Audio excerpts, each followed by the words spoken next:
সম্মানিত ভিউয়ার, দেখতে পাচ্ছেন যে মালটা গাছের বাগানে চলে আসছি। একটা বাড়ির পাশে মালটা গাছ লাগাইছে। মালটাগুলো পরিপূর্ণ হয়ে গেছে, প্রায় কিছুদিন পরেই মালটাগুলো পরিপূর্ণ হয়ে যাবে, পেকে যাবে। এখানে অনেক বড় একটা গাছ, যে গাছটায় মালটা হয়েছে বলা যায় প্রায় 15 থেকে 20 কেজি মতো মালটা হইতে পারে।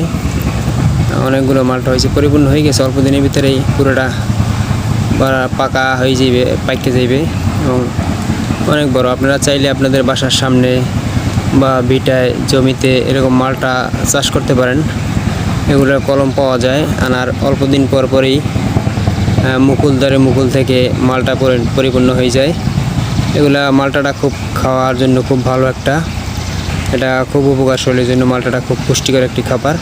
ফলের ভিতরে মালটাটা খুব ভালো একটা। আপনারা চাইলে আপনাদের বাসা বাড়ির সামনে ব্যালকনিতে টালিতে লাগাতে পারেন। খুব সুন্দর একটা মালটা গাছ।